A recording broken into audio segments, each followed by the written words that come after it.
Okay, awesome. So I believe we're live. So welcome this afternoon. Welcome Saturday. Thank you for making time, guys. Again, we'll be doing another crypto weekly update together with Fortifex. And we have the pleasure of having Luke Jones there. Luke, can you hear us? Yes, Peter, how you going? Yeah, very well. Thank you very much. Awesome. So let me just give a little background to those who are joining us for the first time. So myself, my name is Peter Ng. I'm the founder of BlockchainSpace. BlockchainSpace has been an education hub for blockchain and cryptocurrency in the Philippines since 2018. We are usually based in co-working space in Makati, but we are bringing our content online these days and trying to bring you more real-time stuff in the virtual world during this COVID time. So feel free to reach out to us if you have any ideas for more content. At the moment, what we're running is 2 sessions. So during the week, we run a Bitcoin for Beginners session together with Bitcoin Malaysia. And then on a Saturday, we do a recap of the crypto markets and what has been like the hottest topic together with Fortifex. If anyone is interested to coordinate further content, just get in touch. We will leave our details in a Google form at the end, so please leave your information there. Introducing Luke. Luke is managing partner of Fortifex and also the CEO. Fortifex is actually a crypto dashboard that gives users the information that you need to manage your portfolio in one place, as well as manage your trades. So Luke has been in the crypto space since 2016, working on portfolio management and research into data integration in the space. Luke is an avid speaker at conferences around the world since 2017 and has been working on a number of projects in risk management and crypto management with a number of exchanges. And so what keeps him busy these days is actually working with government entities around Southeast Asia and helping them to manage their crypto ecosystems and running training sessions. And the most important thing is he is co-running something called FastPass. So we'll be talking about that a little bit later. But it's basically a course for beginners on how not to get scammed in the space and how to set yourself up in the early stages of getting into crypto. So without further ado, I'm going to put you guys into Luke's hands, and Luke is going to be talking about the Bitcoin halving. All right. So I'll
Testing 1, 2, 3.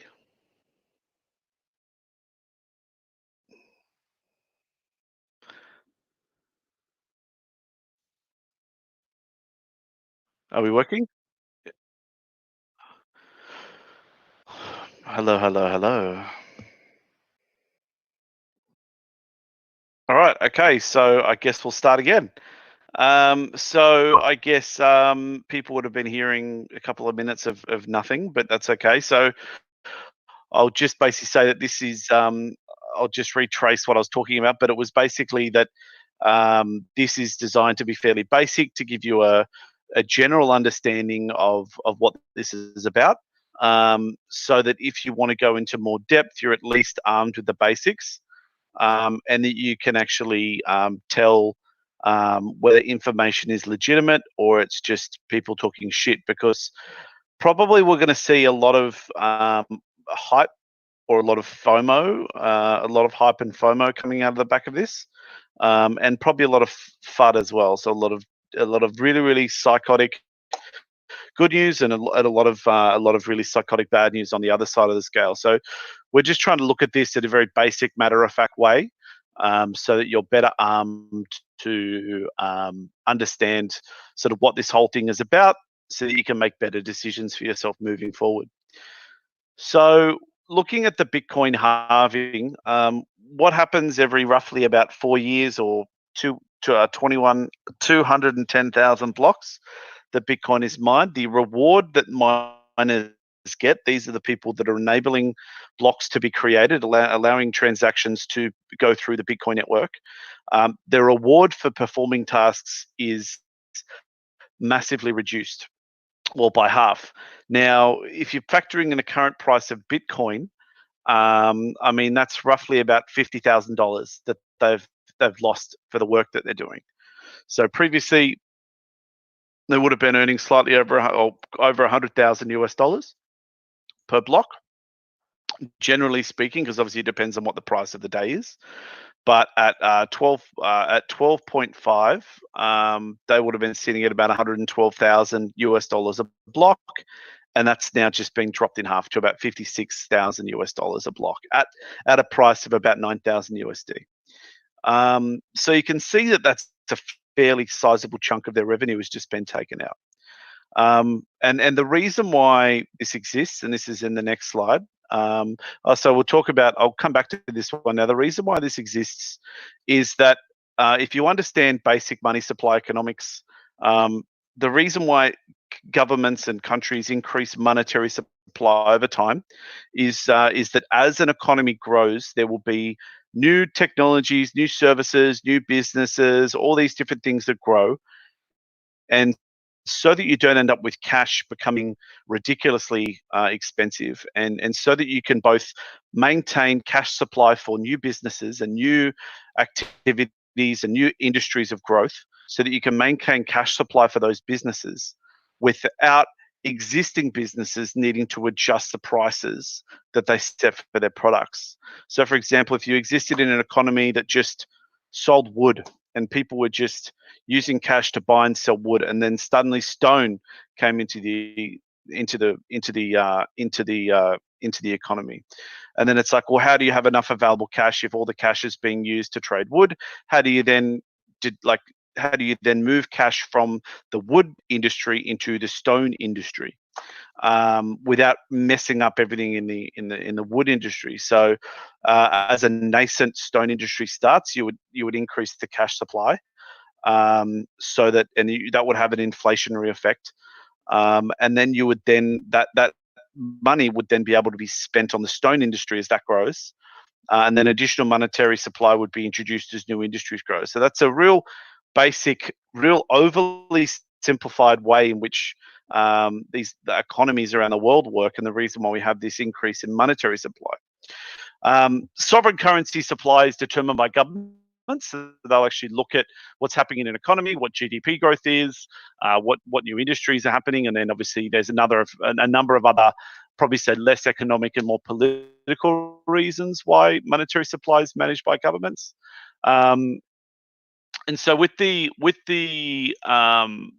implementation of blockchain. I mean, people might think that Satoshi or the individual or the group of people or whatever had this amazing vision and blah blah blah. But I'd probably say that even then they didn't really understand. They really didn't know where this industry would go when they created it back in 2008, 2009.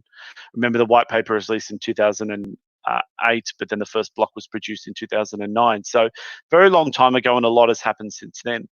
And so they basically, I mean, if you have a look at a lot of the stuff that was written and the emails that Satoshi was sending between the developers and all this kind of stuff, I mean, a lot of it was, you know, a lot of it they were looking at doing this as response to the GFC, but they were also looking to see what would happen if a deflationary monetary supply was used to combat, I guess, the current way that the monetary system works in the world, with governments just printing cash to do silly things like bailing out failed businesses, bailing out banks, and allowing banks to do the kind of things that they do. What if the monetary supply was deflationary? It would make doing things like that incredibly difficult. And it also means that people that are, say, within the Bitcoin network would not be exposed. You know, if you have assets in the Bitcoin network, you would not be exposed to the decreasing value of money due to sort of the economic practices that government have in regards to their monetary supply. But that's a talk for another day. I don't want to get too stuck into that one. However, you know, to put it in perspective, I mean, like, if we have a look at this first chart, this is a chart of the amount of the total Bitcoin supply versus the amount of Bitcoin, that has been that you would earn per block. And this is the reason why pretty much this line halves every 4 years. So you can see that initially, you know, $50 per block, then down to $25 per block, and then we see down to where we were at recently at about 12.5 Bitcoin per block, then down to 6.5, 3.25, all the way down to negligible. Now, the reason for that is actually explained further by Satoshi Nakamoto, is that they basically wanted to see miners earning the majority of their money from fees, not from the block reward, which is why this is called a block subsidy. It's designed to encourage people to maintain the network. And then a lot of people even indicated that, you know, Satoshi spent significant amounts of electricity and supply and mining, a lot of time and effort to mine in the early stage of the Bitcoin network to ensure that, you know, a 51% attack wouldn't happen, that you know, there was enough hash power, that it was like, you know, that it could be the network was running effectively before other people caught on and then started doing it themselves. And then now we're in a situation where there's, you know, billions of dollars worth of mining assets mining this stuff 24/7 in countries all over the world. So it means that risk of security is not really there, which is what the subsidy is designed to do, to, you know, to, in the nascent stages of the industry, to encourage people to mine Bitcoin because you're getting big block rewards for mining. And then as the popularity of the industry increases, the mining reward deteriorates until we get to such a time that transaction fees can make it worth the while of miners to mine it. But that depends on, obviously, the price of Bitcoin and how much people are willing to pay in transaction fees to do Bitcoin transactions. And thankfully, because the subsidy is still in place, albeit reduced, we're still not at a point where that's going to be a major issue or something we really have to stress about. However, the closer we get to this end of the line, the more of an issue it will present. Once it gets down to 3, 2, 1, you know, or whenever get to 2, but you know, once it goes from 3 to 1 point, you know, whatever it ends up being, 8 or something, or 6, then once it gets those real minuscule numbers, then the transactionable fees will become more of a, you know, they'll need to then start to become a bit more relevant. But of course, as the price of Bitcoin increases,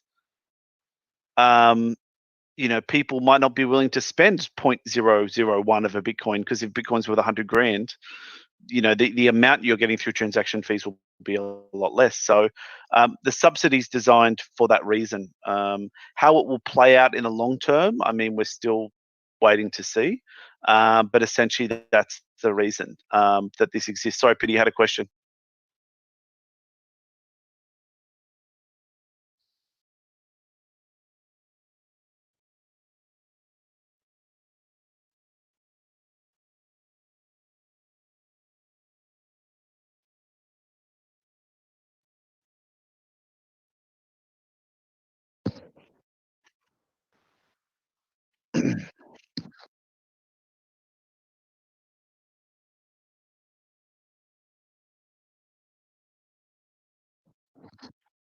Yes.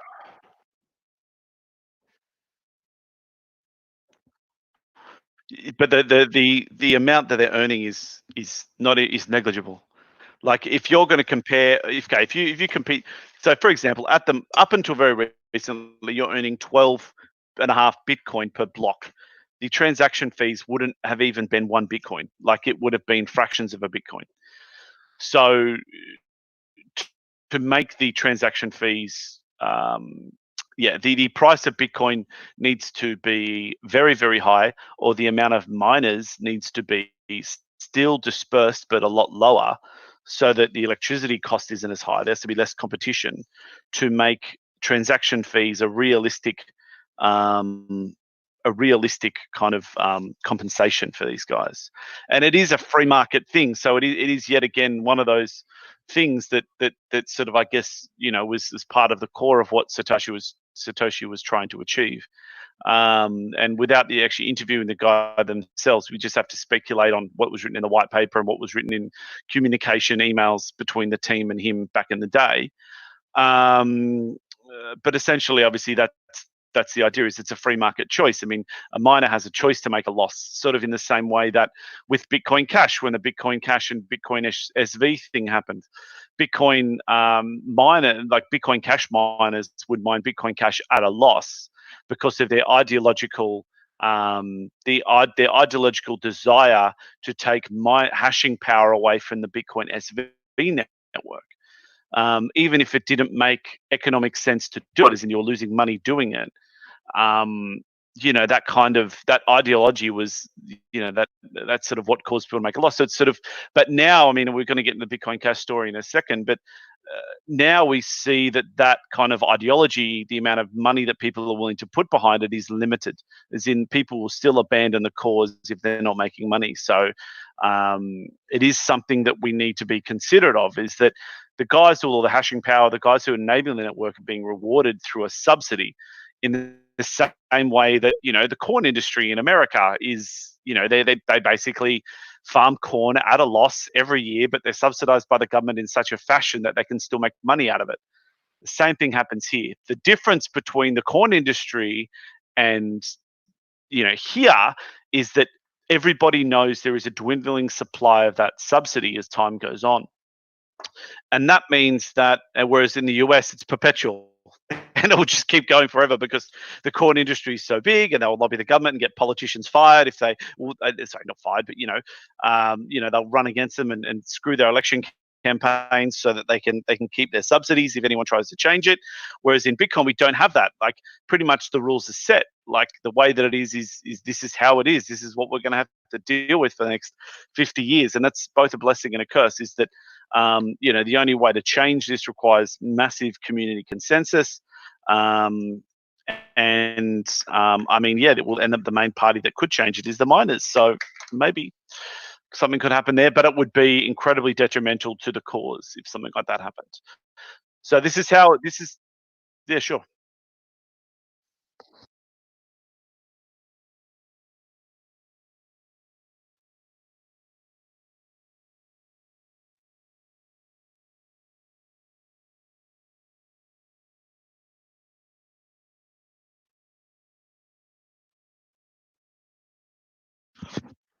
So, I mean, like all that, I mean, you're saying on this thing here, but for the course of what we're talking about with the halving, yes. I mean, obviously, we do want to have a look at what transactions are being made, but as yet, I don't think that the Bitcoin network is at the amount of transactions that sort of it needs to be at. And this is where all the debate about scaling comes from, because how will you be able, because the Bitcoin network can only take so many transactions per block, and a block is only produced every 10 minutes. there is a massive scalability issue here, and there's certain incentives like the Lightning Network and blah blah blah designed to make this process a bit more palatable, but that solution still hasn't been met. So you're right. However, I would argue that the amount of transactions that are put into a block versus the amount of fees earned on a chart to do with this, it would be the amount of transaction fees earned would be just a flat line here. That would be sub 1 Bitcoin, and that hasn't changed. It just wouldn't be there. Maybe it would have been a Bitcoin back in the early days for transaction fees, but at the moment it would be negligible. Next time I'll go dig a chart up. But at the moment it's still irrelevant though, because I mean it all yet ties back to the price of Bitcoin versus the amount of transaction fees. So basically, at the moment, miners are earning $50,000 to produce a block of transactions.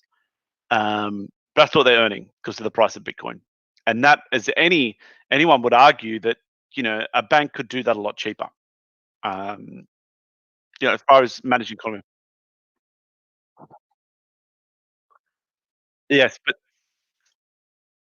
but the transaction fees are so minimal, the subsidy is still the reason why people mine it. No one's out there going, I can't wait to reap those transaction fees. And this is one of the big things that happens with Ethereum, for example, which is why people are so interested to see what happens when Casper's released, because the idea behind going to proof of stake over POW is to solve this scalability issue where it's like, well, we're not really seeing any more supply of Ethereum, the supply is the supply, and the amount of transactions going through the network seriously determines the amount of money a miner or a block producer or a whatever they're going to call them a staker can earn. A staker, baker, what else they call it? There's a whole bunch of different names for it. How much they can earn is going to be purely based off transaction costs once it goes to POS. And that then changes the business case from being these dumb machines that just sit there and churn out millions and millions of hashes over and over again. And I think people lose sight of the fact that, these guys who started this thing in 2009, there is not a single business or a single anything in human history that sort of hasn't been. They said it basically. It's like trying to kick a goal, trying to play a game of soccer on a 10-kilometer field, and you basically kick from one goal line to the other in one kick and hope that it's going to make it. But if assuming the ball has the power to get there, that the ball doesn't need any adjustment to hit your goal on the other side. That's sort of how they planned it. They set it all up at the start without any real idea of where we might be in 5 to 10 years' time. Obviously, there was assumption that there was going to be more economic crises like we had with the GFC. But I mean, I would argue that even Bitcoin was still an experiment. Of many experiments that have happened in the blockchain space, still just an experiment, and we're just seeing how it all rolls out and how the global economy reacts to it as it rolls out. And then the only difference with Bitcoin is that we can't actually change how this network works because it's all been set for the next 150 years. But I mean, only time will tell. So yeah, I've already talked about a lot of this slide here. So this is the quote that actually is based on a lot of this stuff, is that in a few decades, when the reward fee gets too small, the transactional fee will become the main compensation for nodes. I'm sure that in 20 years, there will either be very large transaction volume or no volume. And that is literally it. It's like either the network succeeded and people are using it and the miners are happy with the transaction fee rewards, or no one's going to be making any money and there's going to be no volume. That's pretty much it. So it's still back to this first bit. This is all about encouraging people. This is subsidizing people to be involved in this network, so that basically hoping that it survives till adoption by this point. So the next 5 years, the next 4 years until the next halving is going to be very, very interesting. This is like make or break stuff in the next 4 to 8 years. Is going to be make or break for the whole network. So just keep that in the back of your mind. If you're, I mean, I'm not saying that it's going to go to zero in the next 8 years. I'm probably more on the bullish side for Bitcoin for the next little while. But if you understand the reasons why these systems are put into place, hopefully it can make you understand sort of the way that the network's designed to be run, and then where it's going to be going to the future. Because if you can look into the future, obviously I'm not saying it's a crystal ball thing, but you'll have a better understanding of how things are rolling out as we see it now. So here's this is yet again stolen from CoinDesk.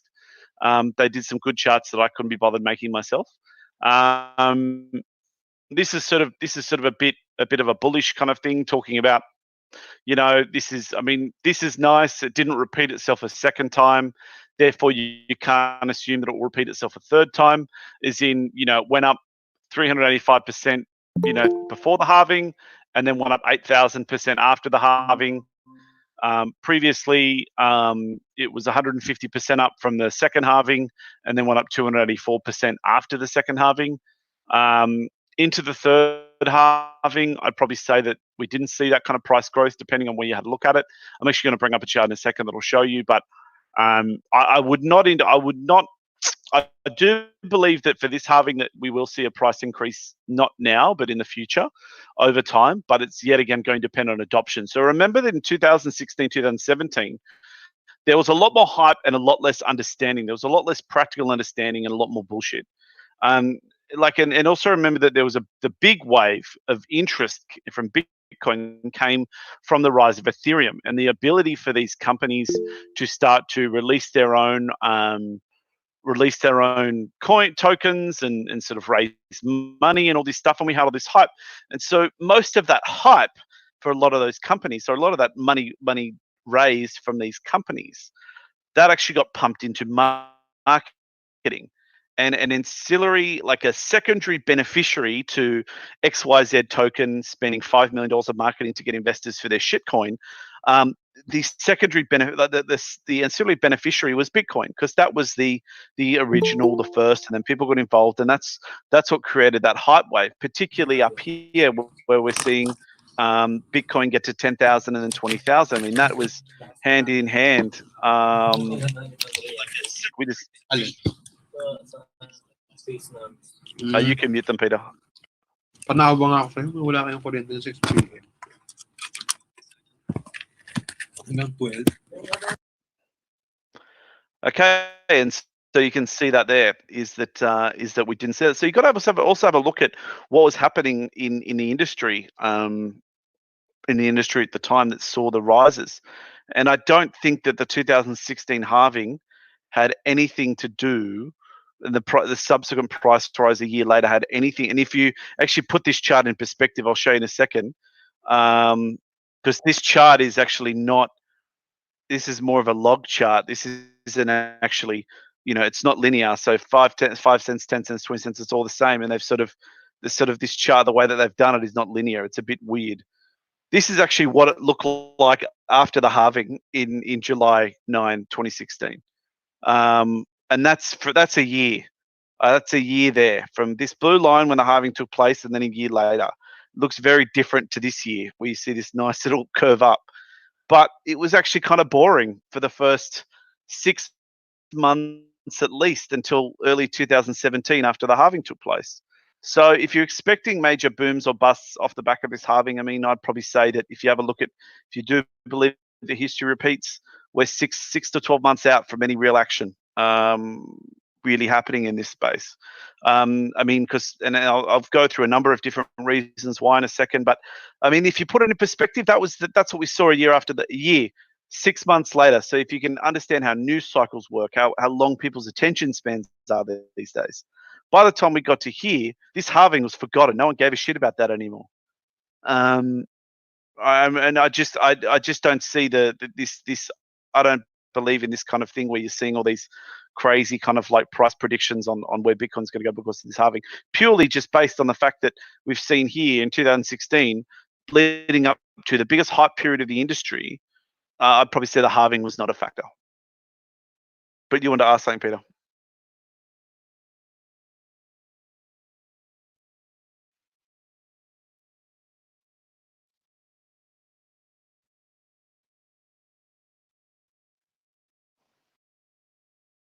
But are they the big question I'd say is, are they participants? Since 80% of Bitcoin is being held by hodlers, only 20% of Bitcoins are actually being transacted. So, when you go back to that argument, I mean, we're going back to the first part, is that the main way that this network is designed to be used is to have a reasonable velocity, which means that the cash should be turning over hands. I mean, that's how an economy works. Whereas in Bitcoin, we don't, and don't get me wrong, I'm not anti-Bitcoin. As you know, it's pretty much, it's what I work in at the moment. So I don't want this industry to die or anything. I just want to put a bit of reality back into the state, where, if miners are going to be rewarded through transaction costs in the future, how can we honestly, and if we're not moving to a situation where people are going to be transacting or filling up every block with transactions, which you were seeing pre-mining, pre-halving, sorry. I mean, obviously, as you know, and we did a course and we were handing out Bitcoin, and I think that we had to delay it because the mining, the amount of fees that we were going to have to pay was going to be ridiculous for the amount of Bitcoin. Like, it wasn't cents, it was dollars that we were having to pay for transaction fees, and because the network was clogged. But that isn't always the case in Bitcoin. So until we get to a point where that is managed, I mean, there needs to be that ability that miners can earn transaction rewards from mining.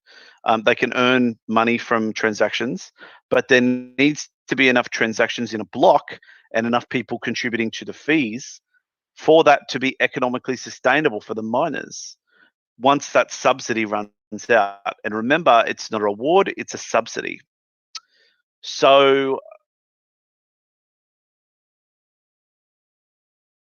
that would have been, there's I can speculate. I can't tell you exactly, but we can speculate on that, which is in the next slide. So leading up to the halving, miners were actually selling more BTC than they mine. And that's speculated. Well, I mean, it's speculated, but I mean, I think it's a fairly safe bet, is because miners were building up cash flow to ride out the halving. It's not that they believe that Bitcoin was going to go down, but a lot of miners have, I mean, it is a lot more versatile than, say, traditional mining, like as in mining coal or gold or whatever, where you can't just flip the switch and stop the conveyor belts of coal sort of running out of the mine. I mean, they are doing it, but they are still fairly sizable facilities, and took a lot of time and government approvals and electricity deals to sort of work them out. And a lot of these guys are still tied to electricity contracts, so it's not like they can just, we had that contract where we're getting this cheap electricity and we're only going to pay this much for it. They've gone to electricity companies and power plants and said, we're going to take this much supply for this period of time. They can't just go, by the way, we don't need that electricity supply anymore. They've still got contracts in place that they have to pay the electricity. So they've actually cashed out a lot of Bitcoin. And that would have been that. That would have been miners getting block rewards, boom, back to or however they're selling it, either OTC or to exchange, whatever. I mean, not many would be willing enough to put into an exchange because that would tank the market. As discussed, only 20% of Bitcoins aren't being hodled. But it would have been basically miners and other people trying to build up cash flow so that they can ride out the next 6 to 12 months of this halving, until either the Bitcoin price increases or until, like I said, a solution's been made for the scaling and all this other stuff. So yeah, when it goes back to, I mean, did have a chat. When I do my Corona talk, we do talk about how Bitcoin is being seen at the moment as being a hedge for inflationary pressure, which is true. I think when you then start looking at the long-term future of this thing, I mean, I do believe it, like I said, still a hedge, but I mean, just the fact that we're seeing an industry where the main facility that allows it to exist is all these miners who are hashing away, earning, building up facilities on the assumption that they're going to be earning between $50,000 to $100,000 per block or whatever. Then that sort of says, well, okay, well, where is it going to head? Where are these? I mean, so basically it's saying that either miners have to leave, they have to shut down their doors because it's not going to be profitable for the mine, meaning that the ones that are left will remain profitable. because obviously the difficulty will go down, less hash is required, there's less competition, so you can still be making all that money from the mines, but then we end up in a centralized network that is owned by a few that can afford to run these big mines, and then the small guys get pushed out because it's uneconomical. Or it needs to move to a state where the amount of transactions and the fees that are paid for those transactions can outlive the subsidy that has been granted to miners. So we also saw, leading up to the Bitcoin halving, obviously COVID-19, world governments printing cash. In particular, the United States has borrowed roughly $3 trillion now in COVID-related spending packages. I say spending, not rescue, because only a small amount is being spent to rescue, and a lot of it is going to handouts. I don't want to get my tinfoil hat on and get all conspiracy theory, but there has been no government in the past 20 years who does not look after their corporate donors first and then the population second. Or that's an over exaggeration, but I'd probably say the majority of governments look after their donors first and make sure that the guys that pay their campaign fees and things like that are looked after for other people in one way or another. And I think that that's rings true as well. But essentially, despite how you feel about it, I mean, the actual real case, tinfoil hat off, is that the United States has just injected $3 trillion worth of debt, which obviously is going to devalue their currency. And obviously they've issued that debt, or when they've issued these bonds, they've issued them at ridiculously low interest rates, which means that obviously that obviously that's where the devaluing of the currency comes from, and obviously we've seen world interest rates at record lows. So if you are holding cash and you have it in the bank, you're actually losing money every day that money's in the bank, because the amount of interest you earn, which is taxed, by the way, the interest you earn is taxed, and then the other thing is the value of that underlying cash depreciates at a higher rate than the interest you're earning on it. So let's say you have $100,000 in the bank, you, at the current interest rates, you'd be earning maybe if you're really lucky, 2%. The end of the year, you now have let's say it's $102,000 because you earned 2%.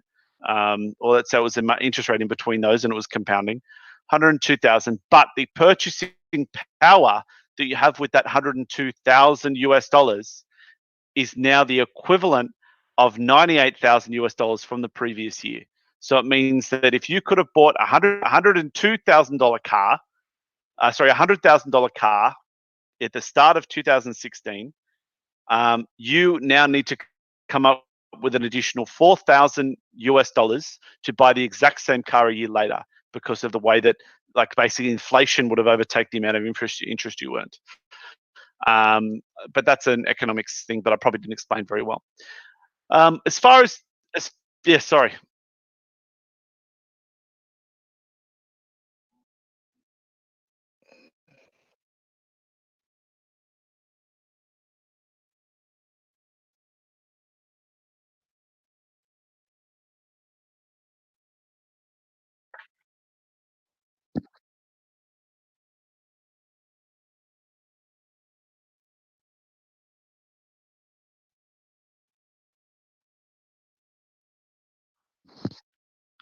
I'd probably say that leading up, it would have been a lot of speculative people moving in and out of the market. There would have been a lot of activity, and that wouldn't have been necessarily the miners. Most miners would be doing deals via OTC. Remember, if you're a big miner, if you're not part of a pool, which is not many, but if you're a big miner, even if you're only mining one block a day, in a month, you're gonna, up until the halving, you would have been earning, roughly about $3 million a month in Bitcoin. And most of these guys would be doing their deals OTC. So it'll be done on chain, but as an OTC deal, like as in, I'm going to transfer. You and I agree on I'm the miner, you're the buyer. We agree on a price that's irrelevant to the market. I'm like, yep, I'll give you my BTC. You give me my $3 million in cash, or whatever. Blah blah blah. Is involved. Problem solved. That's how they would generally do it. So no, I don't think. I think probably some of the transaction volume would have been stuff like that. maybe people laddering in and out, laddering out of transactions, or it would have been, but I'd probably say a lot of the transaction volume would have been like people speculating over the hype, which is the same thing that happens every time there's hype in the Bitcoin network now, because the amount of users is significantly higher now than it was, say, 4 years ago. Anytime there's hype now, the network clogs up. But I guess the thing is that because there hasn't been this real consensus on what Bitcoin is yet, like as in, is it a payments method? Is it a payment, which is what it was originally designed to be, was a transaction thing, a payments thing, for people to pay transactions. And I think that even Satoshi, when he started it, was not expecting that miners would be expecting to earn 50 to 100K to mine a block. I mean, like, that is insane. That would have been insane back then. To assume that miners would be earning this amount of money. I mean, that is ridiculous. I think the assumption would have been that the price would be a lot lower and that miners would be nowhere near as advanced. They would be a lot smaller scale. So I think maybe it took off a bit faster than was anticipated. So which has put us. Sorry.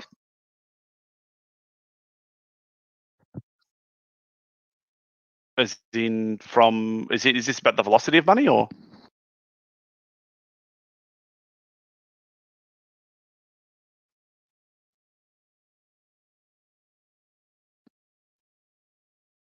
Oh, sorry, my mic just cut out. No, I haven't got that graph on me. I haven't got it in here. Noted. So since the halving, we saw a big run up leading up to the halving. As always, and I did say this, I think I said it last week, is that generally with anything Bitcoin, buy the rumor, sell the fact. I have said that a number of times, and we saw that yet again here. Running up to the halving, 4 days before the halving, we had the high. Then everyone's selling into the halving because obviously, no one knows what was going to happen afterwards. But like I said, it's recovered pretty much most of the money it lost on the way down, from $8,200 back up to 9,400. So no loss. If you bought into the hype, you'd be maybe at a $500 per Bitcoin loss if you'd bought anywhere on this bar here but you would have been the last guys at the top. But I can see that recovery continuing, especially nothing to do with the halving, entirely to do with people wanting to get out of fiat in a way that is easy, which is what Bitcoin is. It's a way of getting out of fiat almost instantly without having to mess around with buying physical gold or gold futures or oil futures or whatever. Not that you'd be buying those either at the moment. So yeah, there's a number of different. So since the halving, we haven't actually seen a lot of price action. I would have seen significant price action being if it broke down below, sort of 6,400 back below these lows, or if it jumped out above 11,000 or 12,000. Like the current rate, people are saying Bitcoin needs to move to 12,000 to make mining profitable again. But I think it'll take a little bit of time for them to get there. And I think the miners knew that as well. That's why they've sold a lot of their Bitcoins to maintain cash flow so they can keep their electricity contracts rolling for the next, 12 months or whatever they've got left in their contracts. Yeah, I have a question. Yeah. What was the reason of it going around 4,000 in March and then shooting up so high suddenly? Like before March?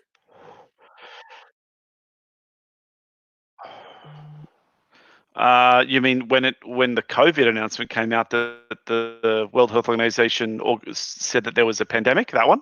Yeah. That's why. It was such a big steep.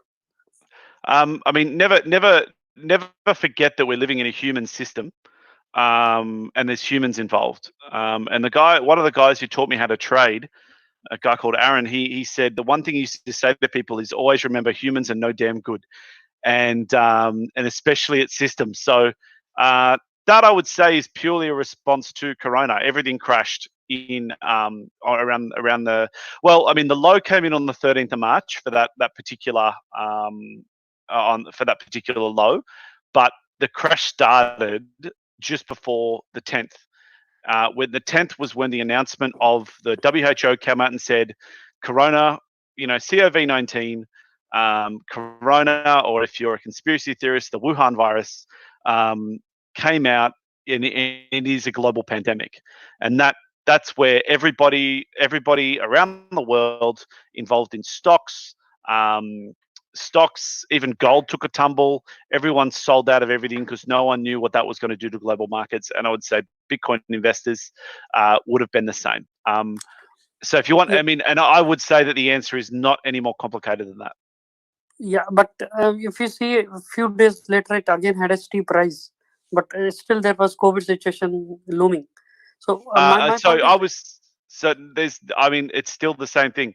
It's that people had an emotional response to negative news about COVID, panic sell, and then it's actually not that bad, and then people start buying it back up again because it's so cheap. It's standard market. It's a standard market move. There's nothing complex about it. Okay, understood. Thank you. There's no. I don't think there was anything fundamental other than people freak out because, oh my God, this is actually a global pandemic now. How's the market going to react? I don't care. I'm going to sell. Oh shit, Bitcoin's really low now. Time to start buying again. And that's literally it. Like, it's yet again, fear selling into greed buying. It's nothing complex about that particular run there. I mean, there's been more interesting ups and downs, but yet again, everything. I mean, the only fundamental change in Bitcoin that happens is every 2 weeks the difficulty changes. Every 4 years the block reward is hard. That is the only fundamental different change that happens in Bitcoin over the course. Everything else is how human beings react to its existence. The Bitcoin network is very simple. Fundamentally, it doesn't change. It's not like a company that has profit earnings or profit forecasts or customers. The only thing that we need to be worried about as investors, aside from those really base fundamentals, is how many users it has, and how many people are transacting on the network. Because if people aren't transacting on the network, then eventually it will die. I mean, hodling does not help the Bitcoin network at all. And the whole idea that it's this digital gold, I think, is an excuse for people to say, oh, that's why it has value. Now, at the moment, it holds true. It is a fantastic digital gold. However, in 10 years' time, that will not fly anymore. Because if hash rate falls, it will not be expensive to hack the network. So people can just say, if Bitcoin's worth, $100,000 a piece, I mean, that would then sustain that subsidy. And then as Bitcoin increases in price, it will sustain the subsidy. And then it will sustain transaction fees.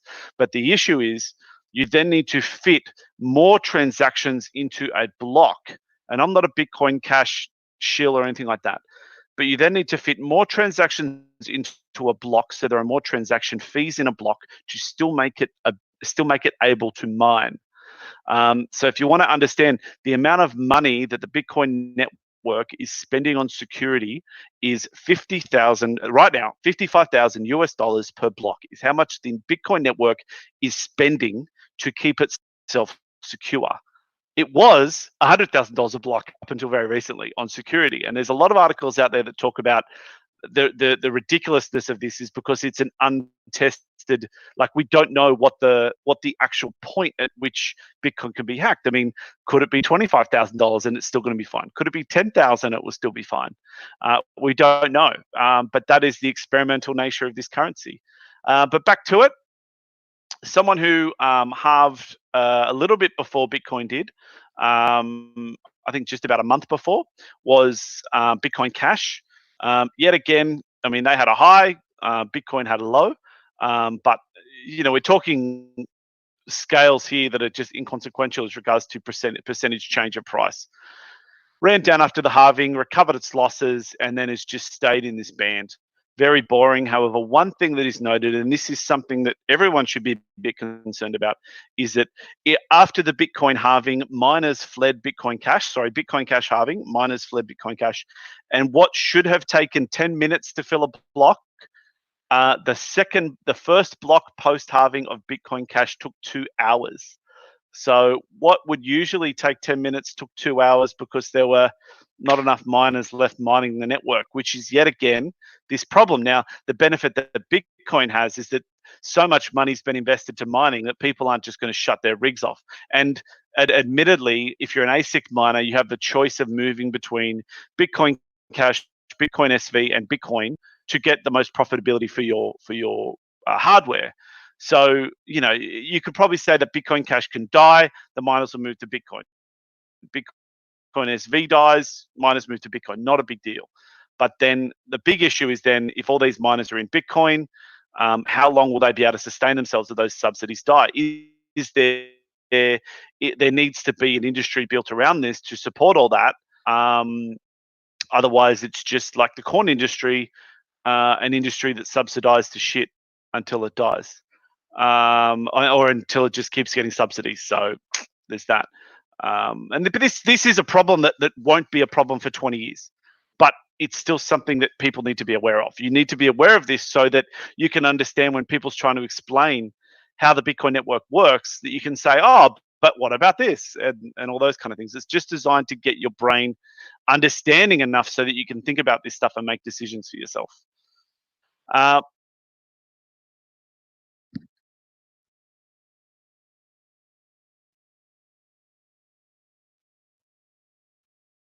Correct.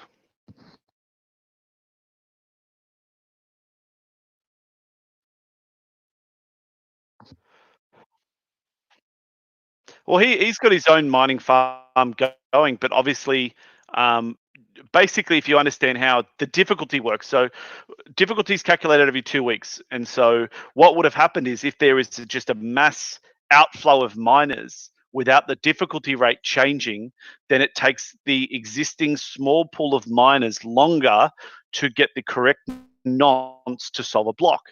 So if you have say 100,000 miners, and it takes them 10 minutes on average, which is how the difficulty calculation works, to solve a block, then if you then drop that by a factor of 90%, you've only got 10,000 miners, then of course it will take 10 times longer, because they still have to, you know, they still have to compute a block that will start with a finishing hash of, I think it's at like 16 or 12, I can't remember how many zeros it's at the moment, with X many zeros at the start of the hash.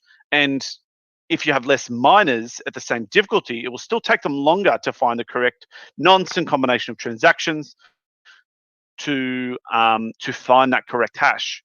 So, and the difficulty had not yet updated. So the difficulty needs to be updated in order for the network to then, so the network then says, okay, we've got this many miners, boom. So for those remaining miners, I mean, like, you know, it would have been, it's tough times until the difficulty resets, and then the difficulty would just tank, and then it'll be like, oh, we're going to cut 3 zeros off, so it's going to be a lot easier to mine. And then those miners that are in it will probably make good money again. But yeah, it's going to be difficult when there's only the hardcore supporters only mining, and the miners who are mining for profit have left the network, and a lot of them would have just flipped over to Bitcoin. In all honesty, they were sort of going, boop, I'm gonna set all my rigs to get to benefit from those last 12.5 blocks. Sorry, the last blocks paying 12.5 Bitcoin, and then who knows what they did after that. I haven't seen anything that's been written in the past few days about what's been happening in Bitcoin. And I'm not the kind of person who's going to go to, like, you know, the forking sites and blah blah blah to read through all that data to make assumptions. I'd rather just sit back and let other people do it. So what are we going to see? Sorry, did that answer your question, Peter? So what we're going to see, probably a lot of bullshit on both sides. You're going to see people, you know, there's going to be a lot of outlandish statements on both. Like people, I mean, I know that a lot of people have been calling Bitcoin to 100,000, Bitcoin to 1 million, Bitcoin to, I think the guy from Silk Road said it was going to be 330 million. I'd love to see the maths behind how they come up with these valuations, in all honesty. I mean, for a sustainable Bitcoin network, you do need prices to get up. However, if you want to have a sustainable economy, that sort of price versus transaction versus how miners are awarded, that really needs to be solved. And at the moment, it's being solved by a subsidy that is running out. And once it gets to a level where it's unsustainable, I would really not like to be a miner holding billions of dollars worth of hardware, you know, banking on whether or not it will. Now, what we might see is there's going to be less miners. Now, that's not a bad thing so long as the remaining miners are distributed. You need to have a distributed Bitcoin network. You can't have one pool with the majority of supply. But the unfortunate thing is that that's probably where we're going to end up, which is quite ironic. So the miners will become the new banks, basically.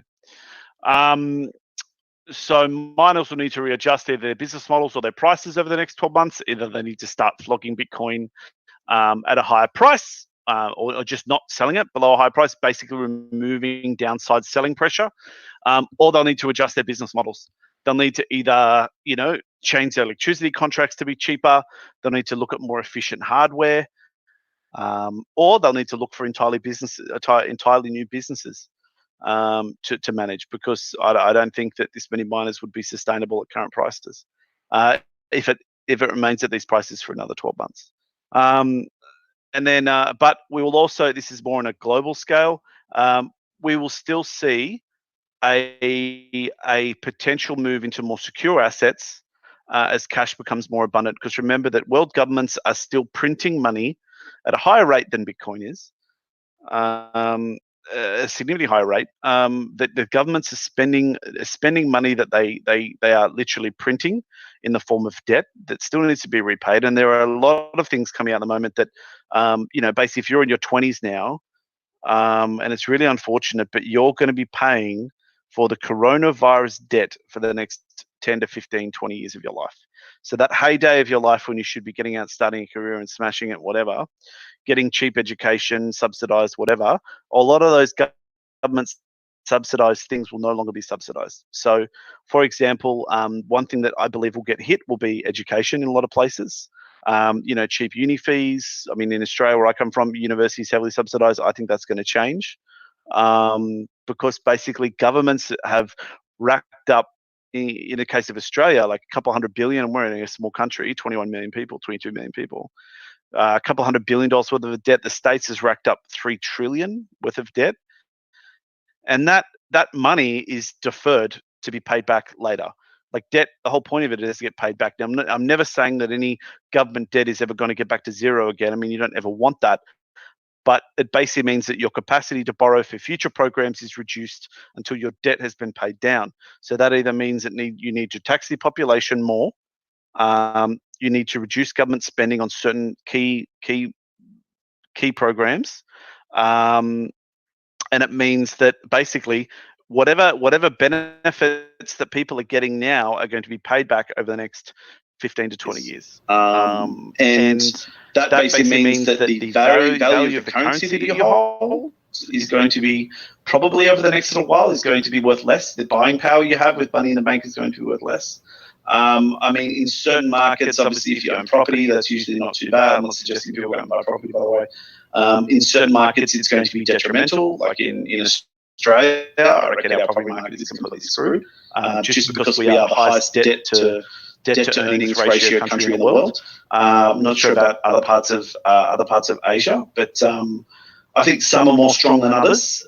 But essentially, I mean, I think that Asia is not going to, certain parts of Southeast Asia aren't going to do too bad out of this because the governments aren't spending. They're just saying, oh, well, we just have to deal with it. I know some governments are giving out small amounts of money, but not as much as, say, we are in Australia. And you guys aren't as leveraged as we are. Like any country that's highly leveraged or has a highly leveraged population is going to suffer. So we have a question from Jason, actually. And I hope everyone can hear me now, because apparently I had some audio problems earlier. But he's asking if you could just explain a little bit about how young people have to pay for this debt that the governments are accumulating, and so you're not going to be paying for it in they're not going to come to your bank account and take your money.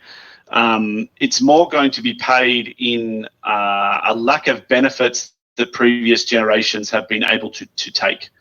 That's how you'll pay for it. Or you'll be paying for it because when, say, Peter and I were 20, our tax rate for our job would have been lower. But governments will have to increase tax rates for people so that they can pay for the debt that will be incurred due to coronavirus. I mean, I don't want to get into a big discussion on individual countries and how they responded to the virus, but typically it means that okay, certain services will suffer. Public transport will suffer. Roads and infrastructure being built will be done at a slower or even or be put in a standstill rate. So benefits that you could have had if Corona never came around will now no longer exist. So as populations increase, infrastructure that would have eased traffic as that population increase will no longer be built, meaning that you're probably going to have to deal with more traffic along with everybody else. But it would just be a lot more difficult because you wouldn't have the backing of someone who was, say, a bit older and had time to save and buy a house closer to the city and blah, blah, blah, which means that, more, if traffic gets worse during the year, mean that more urban properties are more expensive, mean the first home you buy is going to be further away from the main part of town that you would have been able to buy in, blah, blah, blah, blah, blah. There's a lot of things, but I'm not going to be able to cover it. That's another half an hour discussion. But it's something worth reading more into, to be honest. But that actually was the end of the prezzo, and we've gone. We're right on time. It's been about an hour. Yep. It's exactly around an hour. No, that was great, Luke. But we're definitely not looking forward to any debt accumulation and paying any interest, like increased income taxes in the future. Just remember, it might not come out of, because obviously income taxes is not popular, but just remember you're interacting with a government, you're interacting with the central government every day in different ways, and they might not get you on income tax, but they might introduce a GST. Like we have in Australia, they're like, we're going to have to increase the GST by 5%, which means that every product that you buy in Australia the price will just be flat increased by 5%, and that money will go to the government. And although that sounds like, okay, that's not too bad, but that's a tax increase. That's almost taxing your post earnings money. Your post-tax money, so it means that things get more expensive. Life gets harder. You can't, instead of going to a bar with your mates and having 6 drinks, you might have to sit at home for 3 hours and drinking cheap drinks, and then head out afterwards and only have 2, like you might have done when you're in uni. So certain things like that, it's not going to necessarily affect your life in ways that you could really predict, but it will happen. Because just remember, there's a counterbalance to everything. You can't just shut down an economy it's going to be 6 months. I mean, by the time this whole thing plays out, probably longer if you work in a business like me. But essentially, you can't have an economy where you shut down everything for 6 months, and certain parts of certain economies have been smashed. Like tourism is essentially dead. So all those people that own, that have, and either the government looks after them, the community looks after them, or in some countries, probably like Indonesia, it's like get stuffed. Like you're just going to have to deal with that on your own and rely on family to get back on track. I mean, I'd probably say those governments that don't incur debt will actually end up being able to benefit their populations a lot more. Or there's governments like mine that just give out money and hope for the best, but we'll all be paying for it again later. So, I mean, it would just be understanding what's happening in your local environment and understanding that certain things that we took for granted, say, 3 months ago, may no longer be available. Yeah, definitely. Thank you very much, Luke. Is there anyone else online that has any questions for Luke whilst we're still connected? Feel free to drop them in the comments. If you're in our Google Hangouts, just unmute yourself. You can just come in. No. Anyway, Luke, maybe one last one from myself. I mean, now that the halving has happened, and thank you for explaining exactly what happened during the halving. But what should we expect basically in the months to come? Like, are we expecting more volatility? Are we expecting greater adoption? Or I know. Well, I mean, adoption is going to come from products that are using Bitcoin or products being built around the economy. I mean, I always argue that Bitcoin is essentially the portal to the crypto world. Bitcoin is the main portal to the crypto world. Everything trades against it. Or it is a sort of like if you could bet on the internet, as far as when the internet was an industry, as in it was an economy. If you could bet on the internet and everything that was used on the internet had to interact in internet dollars or this internet stock, that essentially is what I said Bitcoin being for the cryptocurrency industry. So adoption really depends on the ability for the entire industry, as in, blockchain as a technology is irrelevant to Bitcoin as far as an industry is concerned. So as banks implement blockchain and, Long Island iced tea businesses implement blockchain, it doesn't affect Bitcoin at all. Pretty much you have to look at what industry, services, jobs, cash, it can be created from cryptocurrency and Bitcoin. And then the likely success of those businesses over time will then determine the likelihood of an increase in price in Bitcoin. So if you take out the human element, as in the hype, the FOMO and the FUD and all that shit, if you want to have a look at it, a brass knuckles fundamental business case, I would be number one looking at what industries can be built around particularly Bitcoin as a backing to the industry, like the internet. What industries can be built around this, and what is their likelihood of success? So even now, you really haven't got. And yet again, I'll just tell you, my whole business is in this industry, so I don't really want to see it fail. But that doesn't mean I can't be critical of it. At the moment, we still don't have any real businesses, as far as from a cryptocurrency standpoint, that are other than exchanges that can be seen as being unicorns or particularly profitable. Even Ethereum, which is probably the most successful project to date, as in picking up users, as in having people use the product, as in using smart contracts, and we see the rate at which smart contract calls are being has increased 15-fold over the past year or two, past year. So there is a lot more. There is growth happening in places like that, but I mean, as a business, the Ethereum network still isn't profitable. I mean, for just the amount of work that goes into it. I mean, they've been able to sustain their business because they've raised a lot of money in Bitcoin in 2012. Sorry, is it 2014? Can't remember off the top of my head, but and they've been able to increase credible amount of users due to the ICO hype and bunch of I think there's more Ethereum wallets than Bitcoin wallets. And they're able to do these things, but as a sustainable business, if you calculate, how Ethereum makes its money and where all its money comes from as an underlying network, they've still got this giant war chest of their own currency that they can sell to market to pay for things. So, yeah, but I still don't see that as a sustainable business. That's not a business that's running on its own two legs. That's a business that is essentially still running on a subsidy. Same as Bitcoin, same as the Bitcoin network. It's not a sustainable business that's creating enough value for people that people are willing to fork out their own cash to participate. And until that happens, and until it happens on a grand scale, at the moment, it's all just human beings and their crap basically involved in this industry from a high level, because essentially, like I said, Bitcoin still an experiment.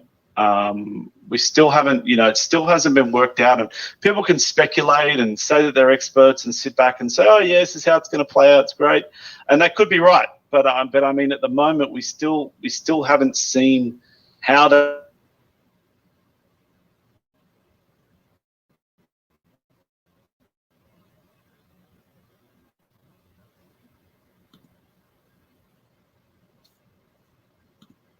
Hi, Luke.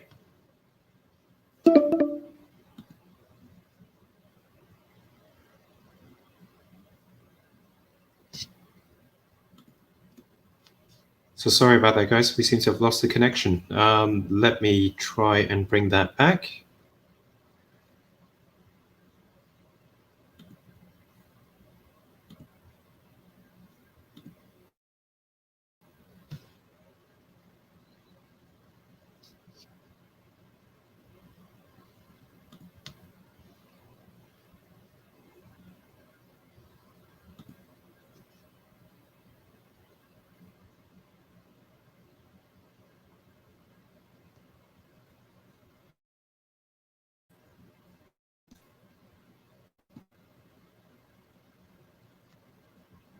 So guys, Peter here. So very sorry about that. It seems like we lost the connection to the Google accounts.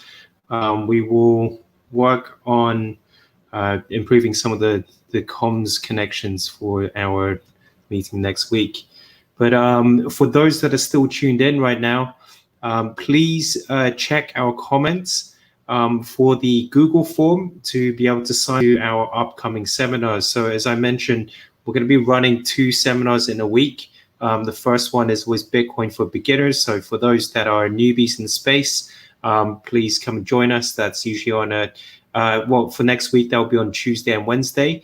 And then for our sessions with Luke, the next one will be next Saturday, and that's weekly on a Saturday. So again, sorry for the connection issues. We'll work on them again for next week. Wishing everyone a great weekend, and we'll tune in again. See you all later.